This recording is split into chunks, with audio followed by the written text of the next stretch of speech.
Assalamualaikum warahmatullahi wabarakatuh. Dan salam sejahtera untuk kita semua.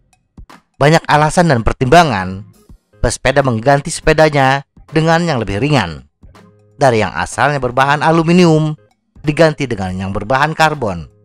Semua itu dilakukan demi mengejar bobot sepeda yang lebih ringan. Mengurangi bobot sepeda menjadi lebih ringan tentunya bukan disebabkan agar sepeda lebih ringan dijinjing. Sepeda dinaiki dan dikayu, bukan dijinjing. Tentunya tujuan utama menurunkan bobot sepeda adalah agar sepeda lebih ringan dikayu dan pada akhirnya menghasilkan kecepatan yang lebih tinggi. Tetapi apakah selisih kecepatan yang hanya beberapa menit bahkan beberapa detik menjadi perhatian utama semua pesepeda?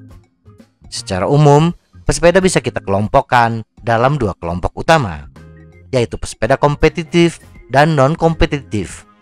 Bagi pesepeda kompetitif yang terlibat dalam satu perlombaan balap sepeda, perbedaan kecepatan sepersekian detik akan menentukan apakah dia naik podium atau tidak.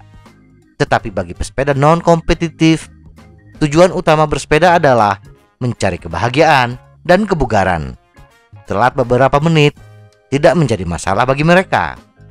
Nah, bagaimana perbedaan ringan beratnya kayuhan dan kecepatan antara sepeda yang ringan yang biasanya jauh lebih mahal dengan sepeda yang berat yang biasanya sepeda murah?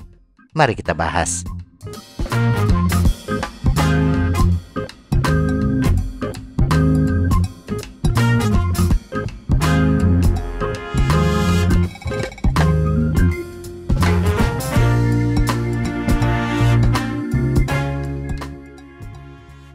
Asumsi. Untuk membandingkan kinerja sepeda yang berbeda bobot, kita anggap semua sepeda menggunakan drivetrain dan perlengkapan yang sama. Yang berbeda hanya bobot totalnya, yang biasanya dipengaruhi oleh bahan frame sepeda. Ada 4 bobot sepeda yang akan saya gunakan, yaitu 6,8 kg bobot terendah yang diizinkan UCI, 9 kg berat rata-rata sepeda mahal, 13 kg berat rata-rata sepeda menengah, dan 17 kg berat sepeda dengan bahan high-ten atau baja. Semua sepeda sama ringannya. Saya kadang-kadang suka iseng. Bila ada orang yang belum terbiasa bersepeda ingin mencoba sepeda federal saya yang beratnya 17 kg. Sebelum dia mencoba sepeda saya, gear rasio sepeda saya pindahkan ke yang ringan. Dan ketika dia selesai mencoba sepeda federal saya, rata-rata komentarnya adalah, "Ih, kok ringan ya?" Berat ringannya kayuhan tidak dipengaruhi oleh berat ringannya sepeda, asal sepeda dikayuh dengan power yang sama. Power adalah hasil perkalian antara torsi dan cadence. Torsi adalah kekuatan tekanan kaki kita memutar pedal, dan cadence adalah jumlah putaran pedal per menit. Bila kita mengayuh sepeda dengan putaran per menit yang sama, tenaga yang kita kerahkan ke pedal sama, maka power akan sama, dan berat ringannya kayuhan pun akan sama. Jadi apapun sepedanya, apakah yang memiliki bobot 6,8 kg atau yang 17 kg, bila dikayuh dengan power yang sama, maka berat ringannya kayuhan pun sama. Lantas apa dong yang membedakan antara sepeda yang ringan dengan sepeda yang berat? Kecepatan. Mari kita bandingkan kecepatan sepeda dengan bobot yang berbeda, tetapi dikayu dengan power yang sama, baik di jalan datar maupun di tanjakan. Coba kita perhatikan tabel hasil perhitungan kecepatan sepeda dengan power 150 watt dan berat badan pesepeda 70 kg berikut ini. Untuk jalan datar, selisih kecepatan sepeda dengan bobot 6,8 kg dengan sepeda 17 kg adalah 0,3 km per jam. Atau bila menempuh jarak 20 km, sepeda 17 kg akan tertinggal kurang lebih 28 detik. Ditanjakan dengan gradien 5% sepanjang 20 km akan tertinggal 11 menit 42 detik. Gradien 10% sepanjang 5 km akan tertinggal 6 menit 4 detik. Dan puncaknya di gradien 25% dengan jarak tempuh 5 km, sepeda 17 kg akan tertinggal 14 menit 46 detik. Dari sini terlihat, sepeda yang paling berat 17 kg hanya tertinggal tidak lebih dari 15 menit untuk jalur yang wajar. Menyamakan kecepatan. Lantas, apa upaya kita agar kecepatan bisa sama? Atau setidaknya tidak tertinggal terlalu jauh? Hal yang paling utama adalah mental.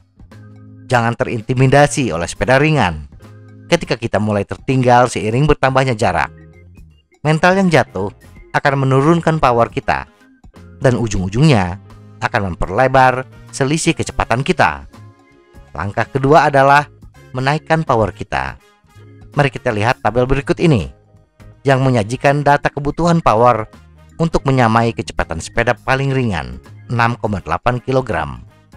Sepeda yang paling ringan ketika di jalan datar membutuhkan power 150 watt untuk kecepatan 28,51 km per jam. Nah, power yang dibutuhkan oleh sepeda dengan bobot 17 kg agar bisa mencapai kecepatan 28,51 km per jam adalah 154 watt. Dan dari perhitungan saya, untuk tanjakan, pesepeda dengan sepeda 17 kg membutuhkan tambahan power 19 hingga 20 watt agar bisa menyamai kecepatan sepeda ringan. Apa rasanya menambah power sebesar 4 watt atau 20 watt? Mari kita bandingkan power yang dibutuhkan untuk mengayuh sepeda di jalan datar dengan menggunakan kombinasi gear yang berbeda. Data berikut ini menyajikan data kecepatan dan power yang dibutuhkan. Ketika menggunakan chainring 50T dan sprocket mulai dari 11 hingga 19T bagi pesepeda dengan berat badan 70 kg dan berat sepeda 17 kg. Coba perhatikan kombinasi 50-18T yang menghasilkan kecepatan 28,4 km per jam.